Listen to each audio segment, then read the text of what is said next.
जब हम एकांत साधना करते हैं आंसू बहाकर, तो अंतःकरण शुद्ध होता है और इससे हमारी आत्म शक्ति बढ़ती है, विल पावर बढ़ती है। कोई भी बड़े से बड़ा दुख आ जाए, शरणागति के अनुसार दुख सहने की शक्ति हमको गुरु और भगवान देते हैं। और बीच बीच में आप लोगों का प्रश्न रहता है कि भाई कभी कभी तो कीर्तन भी नहीं हो रहा है, हम घर में एकांत में बैठे हैं, महाराज जी की याद आई, श्याम सुंदर की याद आई, आंखों से आंसू बह रहे हैं, यानी कोई माहौल नहीं है लेकिन हमारा मन लग रहा है, आंसू आ रहे हैं। और कभी कभी क्या होता है, हम सत्संग में बैठे हैं, दैन्य माधुरी का पद चल रहा है, अत्यंत दीनता का पद चल रहा है, लेकिन हमारे आंसू नहीं निकल रहे हैं, तब हमें अपने ऊपर गुस्सा आता है। एक बार मैंने श्री महाराज जी से यही प्रश्न किया था कि महाराज जी कभी तो बिना प्रयत्न के भी आंसू निकलते हैं और कभी कभी इतने दीनता की लाइन चल रही हो, इतना सुंदर पद चल रहा हो, लेकिन फिर भी आंसू नहीं निकलते और उस समय अपने ऊपर बहुत क्रोध आता है, गुस्सा आता है। तो श्री महाराज जी ने कहा, अनंत जन्म के पाप हैं हमारे, अनंत जन्म के अनंत पापों की गठरी लिए हम बैठे हैं, तो निराश नहीं होना है, अभ्यास करते रहना है। और जिस समय ऐसा फील हो तो स्वयं को रीड करें, उस समय हमारे कुसंस्कार आड़े आते हैं।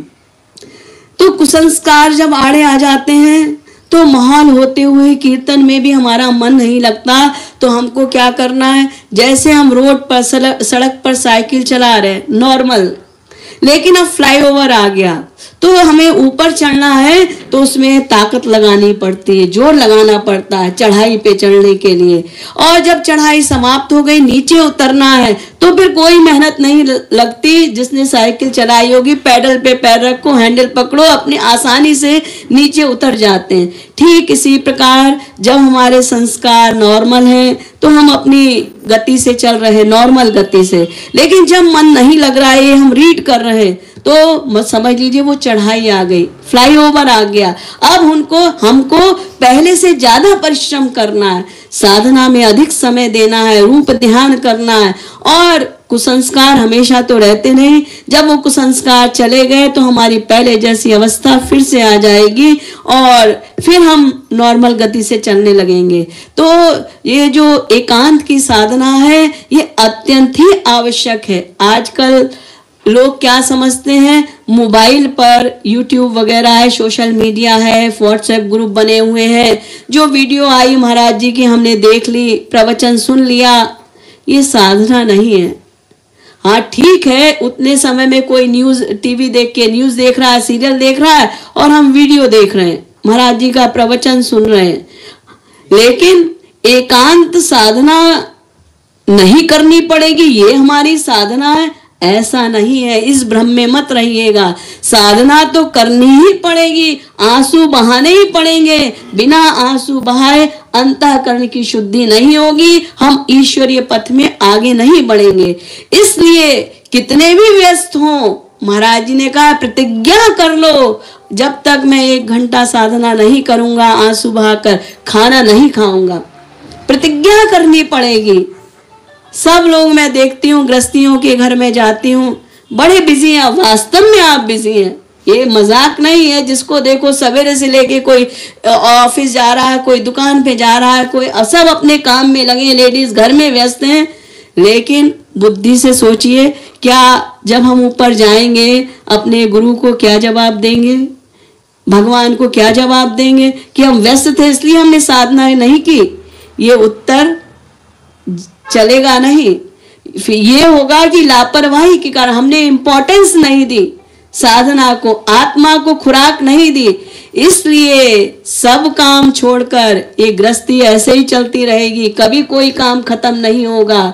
आत्मा की खुराक हमें देनी है तो स्वयं प्रतिज्ञा करनी होगी, और काम बाद में हो जाएंगे, पहले हम साधना कर लें। सवेरे सवेरे उठकर 4 बजे आप उठ जाइए और 4 बजे साधना करने के लिए पहले दिन से ही तैयारी करनी होगी, रात में जल्दी सोना होगा।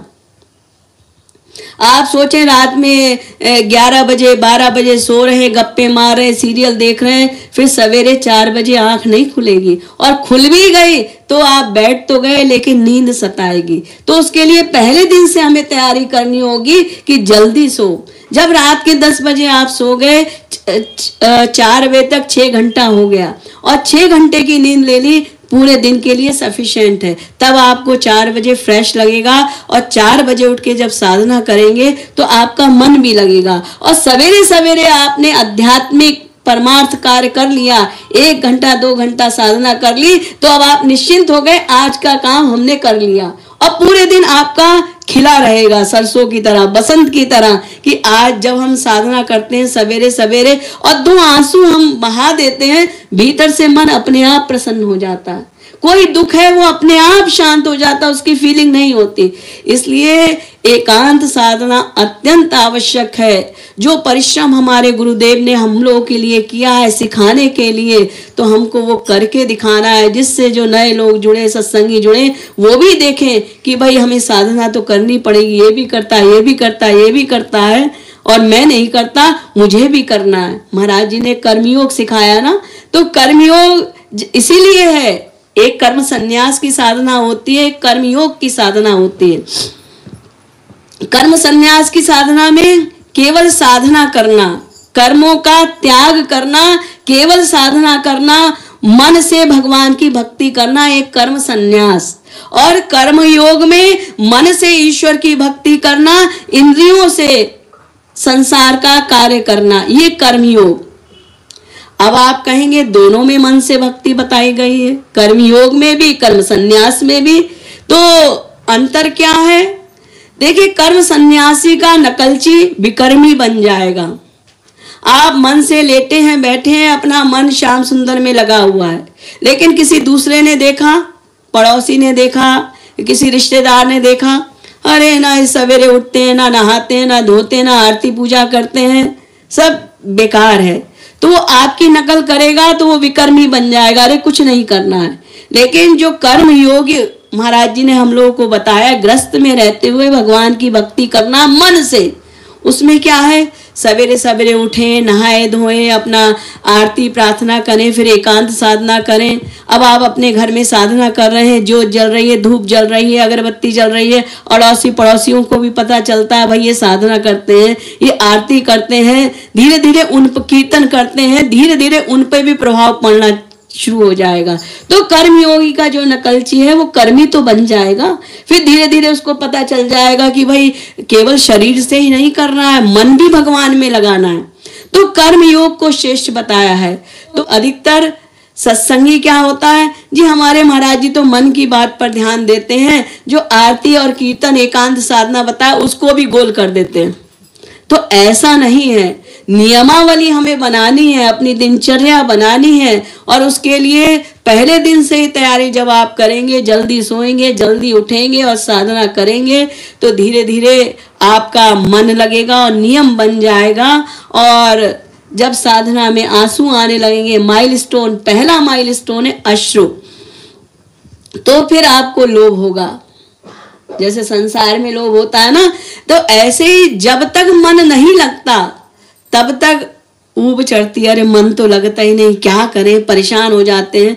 लेकिन अगर पिछले जन्मों में रूप ध्यान का अभ्यास नहीं किया तो फिर इस जन्म में करना तो पड़ेगा ही ना। किसी के आंसू आ रहे हैं, जल्दी आ रहे हैं, तो पिछले जन्म में उसने बहुत भक्ति की है, साधना की है, तो इस जन्म में वो आगे बढ़ गया। ध्रुव प्रहलाद ने 5 वर्ष की आयु में भगवत प्राप्ति कर ली, तो 5 वर्ष में नहीं कर ली, ये भ्रम मत पालिए। पिछले जन्म में 90%, 95% कमाई कर ली थी उन्होंने, 5% बची थी, तो इस जन्म में आके बचपन में ही उनका काम बन गया। तो करना तो हमको ही पड़ेगा, चाहे इस जन्म में कर लें, चाहे अगले जन्म में करें, चाहे 10 जन्म बाद करें, करना हमको ही पड़ेगा। तो मेहनत हमको ही करनी है, तो नियम बनाना है साधना का, और रूप ध्यान पूर्वक साधना करनी है। साधना क्या, अपने गुरुदेव की कृपाओं को रियलाइज करो कि कितनी कृपा हमारे ऊपर है, कितना सौभाग्यशाली मैं हूँ, मुझे गुरु मिल गया, तत्व ज्ञान मिल गया, सब कुछ मिला, अब मुझे केवल अपनी मेहनत करनी है, वो भी मैं नहीं कर रहा, तो मेरा काम कैसे बनेगा। तो हरि गुरु की कृपा रियलाइज करना, यही साधना है। और साधना में अधिक से अधिक समय देना है, तभी अंतःकरण शुद्ध होगा, तभी हमारा काम बनेगा।